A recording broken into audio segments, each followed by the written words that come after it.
Hello everyone, welcome to my channel. आज का हमारा टॉपिक है socialism. Socialism in socialist systems the key industries such as factories utilities are often owned by or regulated by the state and community rather than private individual। क्या बताया इसमें socialism में क्या होता है। जैसे हमने कैपिटलिज्म में पढ़ा था कि की इंडस्ट्रीज़ जो होती है, मेनली इंडस्ट्रीज़ जो होती है सारी की सारी उनके पास होती है, प्राइवेट एंटिटीज़ के पास होती है जिनके पास कैपिटल हो। बट सोशलिज्म उससे रिवर्स है, उल्टा है। इसमें क्या होता है कि की इंडस्ट्रीज़ की जैसे फैक्ट्रीज यूटिलिटीज़ जो भी होती है ऑफन ऑन जिनका ओनरशिप किसके पास होती है और रेगुलेटेड किसके पास, रेगुलेशन किसके पास होता है, state and community, state government के पास या फिर मतलब कि गवर्नमेंट के पास या फिर एक किसी समूह के पास होते हैं, कम्युनिटी के पास होती है। The goal is to address economic inequality by distributing resources more equitably. इसका मेन मोटिव क्या है, द मेन मोटिव क्या है इसका, the goal is to address economic equality, inequality जो उस कैपिटलिज्म में इनइक्वालिटी आ जाती थी, इकोनॉमिक इनइक्वालिटी आ जाती थी। तो इस सोशलिज्म का मेन मोटिव यही है कि इस इनइक्वालिटी को हटाया जाए। किस तरीके से, bye distributing resources more equitably, जो भी रिसोर्सेज हैं उनको इक्विटेबली डिस्ट्रीब्यूट किया जाए। प्रमोटिंग सेल्फ सोशल वेलफेयर, और जब इक्विटेबली इनको रिसोर्सेज को एलोकेट किया जाएगा तो सोशल जो वेलफेयर होगा वो ज़्यादा से ज़्यादा प्रमोट हो पाएगा। Socialism can take various form, मतलब कि सोशलिज्म जैसे हमने कैपिटल पढ़ा था, कैपिटलिज्म की वेरियस टाइप का हो सकता है, वैसे ही सोशलिज्म भी अलग अलग फॉर्म्स ले सकते हैं, रेंजिंग फ्रॉम डेमोक्रेटिक सोशलिज्म। तो डेमोक्रेटिक सोशलिज्म से लेके डेमोक्रेटिक मतलब which combines socialist principle with a democratic political system.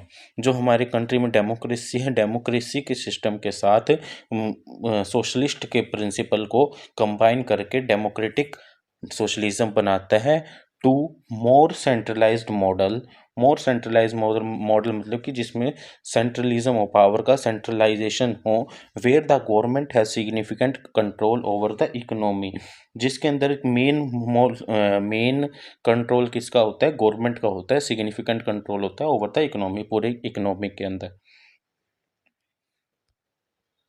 Advocates argue that socialism can foster social justice। Advocate मतलब कि इसका जो पक्षधर होते हैं, सोशलिज्म के पक्षधर जो है एडवोकेसी करने वाले होते हैं, एडवोकेट कहते हैं कि सोशलिज्म से सोशल जस्टिस मतलब कि सामाजिक न्याय का ज़्यादा फोस्टर किया जा सकता है, बढ़ाया जा सकता है, सोशल जस्टिस को बढ़ाया जा सकता है। While critics often raise concern, जो इसके क्रिटिसिज्म करने वाले हैं वो कहते हैं about it impact on individual incentive, इससे सोशलिज्म से इंडिविजुअल इंसेंटिव्स के ऊपर इफेक्ट पड़ता है। इंडिविजुअल इंसेंटिव क्या था, जैसे उसमें बताया गया था कि profit making, more and more profit making, individual incentive और इकोनॉमिक एफिशिएंसी के ऊपर इफेक्ट आता है कि लेस एफिशिएंट हो जाती है हमारी इकोनॉमी। ओके, तो ये था हमारा सोशलिज्म। अब हम पढ़ेंगे types of socialism. Types of socialism, first है Marxism. Marxism is a socialist, socio-economic and political theory that originated from the works of Karl Marx and Friedrich Engels. ये मार्क्सिज्म कहाँ से आया, सोशियो इकोनॉमिक का एक socio economic and political theory है जो कि किसके द्वारा लाई गई, कार्ल मार्क्स और फ्रेडरिच एंगल्स के द्वारा लाई गई थी। इन दोनों के कंबाइन एफर्ट के साथ ये मार्क्सिज्म आई थी। It emphasise the role of class struggle in society. इसका मेन एम्फेसाइज मतलब कि मेन इसके ऊपर किसके ऊपर ध्यान दिया जाता है कि जो क्लास स्ट्रगल इन सोसाइटी के अंदर जो वेरियस क्लास के बीच में जो स्ट्रगल होते हैं उनके ऊपर ज़्यादा एम्फेसाइज दिया गया। एडवोकेटिंग फॉर ए क्लासलेस, इन्होंने मतलब मार्क्सिज्म ने, कार्ल मार्क्स और फ्रेडरिच एंगल ने किसको एडवोकेट किया, classless communist system where the means of production are collectively own. इन्होंने क्या कहा कि क्लासलेस सोसाइटी होनी चाहिए, कम्युनिस्ट सिस्टम होना चाहिए सोसाइटी के अंदर, जहाँ मीन्स ऑफ प्रोडक्शन, जितने भी प्रोडक्शन के साधन हैं, मीन्स ऑफ प्रोडक्शन है, आर कलेक्टिवली ऑन, मतलब कि एक कलेक्टिवली ऑन होना चाहिए, कि किसी समूह के द्वारा, किसी ग्रुप के द्वारा ऑन किया जाना चाहिए। Central concept include historical materialism, मतलब कि इसका जो कंसेप्ट है, ये मार्क्सिज्म का सेंट्रल कंसेप्ट है, वो किसके ऊपर बेस है? Historical materialism, the labour theory of value and the eventual establishment of stateless egalitarian society. इसका मेन कंसेप्ट क्या था कि labour theory of value, eventual establishment of stateless egalitarian society. Egalitarian का सोसाइटी का मीनिंग क्या होता है? समानता वाली, जिस सोसाइटी के अंदर ज़्यादा से ज़्यादा समानता को महत्व दिया जाए, इक्वालिटी को महत्व दिया जाए। Critics argue about practical challenge in implementing Marxist ideals. Criticism करने वालों ने क्या कहा कि ये जो मार्क्सिज्म ने जो भी थ्योरी दी है, मार्क्सिज्म ने जो कंसेप्ट दिया है, इसको प्रैक्टिकली लगाना, लागू करना एक मुश्किल है, चैलेंजिंग है, मतलब कि ये लगाना बहुत मुश्किल है, कि हम मार्क्सिज्म को अप्लाई नहीं कर सकते हर जगह। सेकंड है रिफॉर्मिज्म। रिफॉर्मिज्म in an economic reformism in an economic system refers to approach of making gradual and moderate changing to existing structure and policies।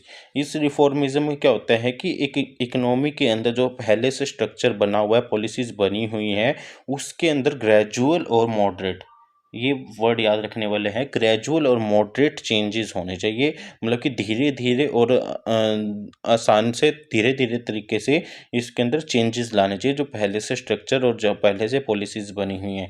Aiming to address shortcoming and improve outcomes without fundamentally overthrowing the system. इसका aim क्या होना चाहिए? जो gradual changes कर रहे हैं, उसका M क्या होना चाहिए? Address shortcoming and improve outcomes. Address short coming, जो स्ट्रक्चर और पॉलिसीज के अंदर शॉर्ट कमिंग्स, कमियां हैं, उनको दूर करें, और इम्प्रूव आउटकम्स, और जो आउटकम्स हो रहे थे उनको इम्प्रूव करें, बढ़ाएं, without fundamentally overthrowing the system. बिना उस, मतलब कि जो पहले से स्ट्रक्चर और पॉलिसी थी, उसको ऐसा नहीं है कि पूरा का पूरा उठा के बाहर कर दिया, नहीं, बस उसी पॉलिसी, उसी स्ट्रक्चर के अंदर थोड़ा थोड़ा ग्रेजुअली, मॉडरेटली इसके अंदर चेंज करना होता है रिफॉर्मिज्म के according. It often involves adjusting regulation, social program, market mechanism to achieve desired economic and social goals. इसके अंदर क्या बताया है कि इसके अंदर क्या क्या इन्वॉल्व होता है? रेगुलेशन, जो रूल्स हैं उनको एडजस्ट करो, थोड़ा बहुत जो एडजस्ट करना है, जो कुछ कमी लग रही है उसके अकॉर्डिंग एडजस्ट कर दीजिए। सोशल प्रोग्राम जो चल रहे थे उनको भी चेंज कर दीजिए थोड़ा सा। और मार्केट मैकेनिज्म, जो मार्केट में मैकेनिज्म जो भी अडोप्ट किया गया था, उस मैकेनिज्म के अंदर कुछ मॉडिफिकेशन लिए ये, to achieve desired economic and social goal. जो ऐसे गोल्स जो हम इकोनॉमी और सोसाइटी में चाहते हैं, उन गोल्स को अचीव करने में जो भी हमें चेंजमेंट लाना हो, धीरे धीरे मॉडरेटली थोड़ा सा चेंज कर दीजिए। Emphasizing evolution over revolution. तो इसने क्या कहा कि इसने एम्फेसाइज किया इवोल्यूशन ओवर रिवोल्यूशन, कि इवोल्यूशन मतलब कि धीरे धीरे चेंज करना, रिवोल्यूशन होता है कि अचानक से उखाड़ फेंकना किसी रूल्स को। तो इसने एम्फेसाइज किया था इवोल्यूशन ओवर रिवोल्यूशन, मतलब कि रिवोल्यूशन की जगह इवोल्यूशन को आपको अपनाना चाहिए। ओके। थर्ड है market socialism. Is an economic system that blends elements of socialism and market principle. Market socialism क्या होता है? एक ऐसा कंसेप्ट है जिसके अंदर ब्लेंड होता है, ब्लेंड मतलब कि मिक्सचर होता है, elements of socialism and market principle. Socialism और मार्केट प्रिंसिपल के एलिमेंट्स, कुछ कुछ एलिमेंट को मिला करके हमने मार्केट सोशलिज्म बनाया, market socialism. In this model, the means of production are owned either by the state or by the workers themselves। इसके अंदर क्या होता है कि प्रोडक्शन के जो मीन्स ऑफ प्रोडक्शन साधन होते हैं, वो या तो स्टेट, मतलब कि स्टेट मतलब कि गवर्नमेंट के द्वारा, या फिर वर्कर्स, जो वर्कर्स होते हैं उनके द्वारा, खुद के द्वारा ही ऑन किए जाते हैं, उनके खुद के होते हैं। However, unlike traditional socialism, market mechanisms are employed to determine price and allocate resources। वैसे जो ट्रेडिशनल सोशलिज्म था उसके अंदर मार्केट के जो फोर्सेस थे उनको नहीं लगाया जाता, मार्केट मैकेनिज्म को अप्लाई नहीं किया जाता था। बट इस मार्केट सोशलिज्म के अंदर क्या हुआ, हमने मार्केट के मैकेनिज्म को भी यूज़ किया, किस लिए, प्राइस और रिसोर्स एलोकेशन को डिटरमाइन करने के लिए कि क्या प्राइस होना चाहिए किसी चीज़ का और किस प्रोडक्ट को कितने रिसोर्सेज एलोकेट होने चाहिए। इसके लिए हमने मार्केट स्ट्रक्चर, मार्केट के जो मैकेनिज्म था उसको लागू किया, किसके अंदर, मार्केट सोशलिज्म के अंदर। This allows for competition, profit motive and market force to play role. ये अपने किस चीज़ को अलाउ करता है, कंपटीशन, कि दो कंपनीज है, दो कंपनीज के बीच में कंपटीशन भी होना चाहिए, प्रॉफिट मोटिव वो भी होना चाहिए कि ज़्यादा से ज़्यादा प्रॉफिट कमाने की सोच रहे हैं तो प्रॉफिट मोटिव भी होना चाहिए, market force to play a role, जो मार्केट के अंदर अलग अलग फोर्स होते हैं, डिमांड, सप्लाई एंड अदर जितने भी फोर्सेज होते हैं वो सारे फोर्सेज को भी, इनका भी एक रोल होना चाहिए, while maintaining A degree of social ownership.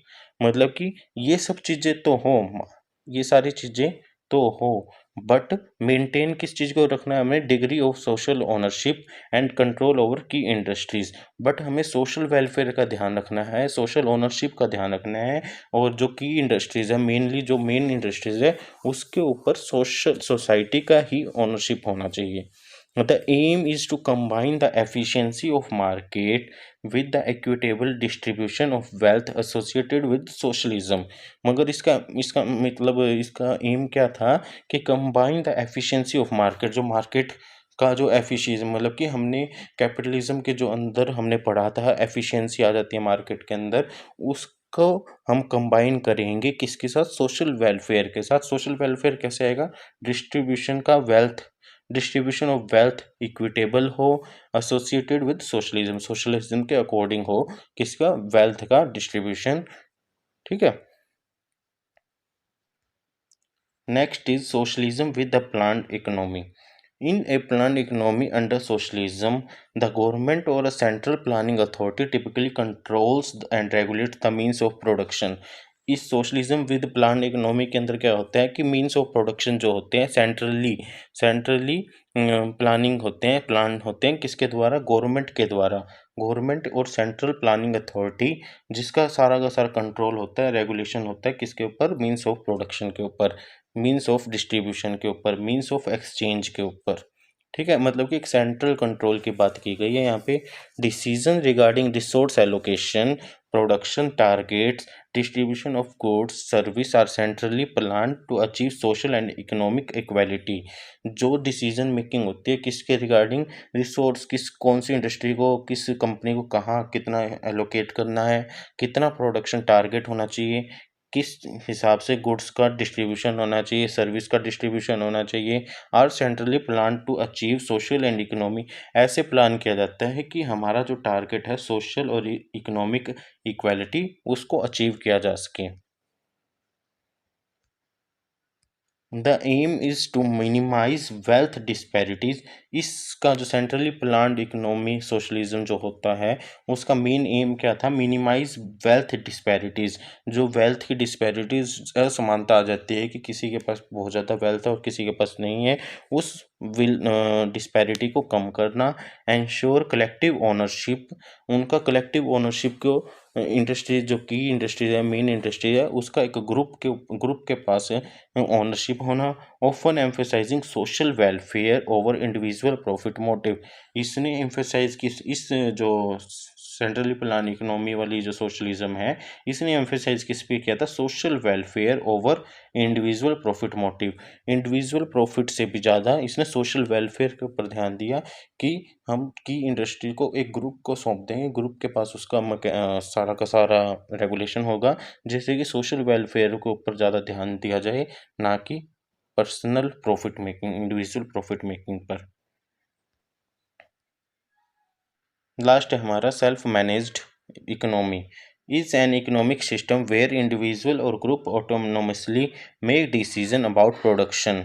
Self managed economy क्या होती है? इकोनॉमिक सिस्टम होता है जहाँ इंडिविजुअल मतलब कोई एक पर्सन या फिर एक ग्रुप अपना खुद के डिसीजन खुद लेता है अबाउट प्रोडक्शन से रिलेटेड, डिस्ट्रीब्यूशन से रिलेटेड, कंजप्शन उन चीज़ों के कंजप्शन से रिलेटेड, विदाउट सेंट्रलाइज कंट्रोल, उसके ऊपर किसी एक पर्सन का सेंट्रल का कोई कंट्रोल नहीं होता है। इन दिस मॉडल वर्कर और कम्युनिटी टिपिकली मैनेज्ड एंटरप्राइज, मतलब कि इस मॉडल के अंदर क्या होता है कि वर्कर या एक वर्कर मतलब कि कुछ वर्कर या फिर एक कम्युनिटी, एक सिंगल कम्युनिटी एक एंटरप्राइज को मैनेज करते हैं, aiming for democratic decision making. Democracy क्या अंदर क्या होता है कि मेरे डिसीजन मैं खुद ले सकता हूँ, तो डेमोक्रेटिक डिसीजन मेकिंग होती है। इक्विटेबल रिसोर्स एलोकेशन, और रिसोर्स एलोकेशन भी इक्विटेबल होता है, क्योंकि सोशलिज्म में तो रिसोर्स एलोकेशन हमेशा इक्विटेबल ही होगा। The emphasis is on decentralisation, emphasis is on decentralization and minimizing hierarchical structure। इसका मेन एम्फेसाइज क्या होता है कि पावर का डिसेंट्रलाइजेशन हो, जिसको जो उनसे पावर चाहिए उसके पास वो पावर हो, and minimise hierarchical structure. Hierarchical structure मतलब कि ऐसा कुछ नहीं होता कि इसके अंदर मेरे ऊपर ये है, उसके ऊपर ये है, कोई बॉस है, तो ऐसा कुछ सिस्टम ना होकर के सभी का इक्विटेबल हो, सभी के पास समानता से कोई भी डिसीजन मेकिंग पावर हो। ये इसके अंदर किसके अंदर? सेल्फ मैनेज्ड इकोनॉमी के अंदर। ओके, यहाँ हमारे होते हैं टाइप्स ऑफ सोशलिज्म कंप्लीट। अब हम कल मिलेंगे एक नए टॉपिक के साथ। ओके।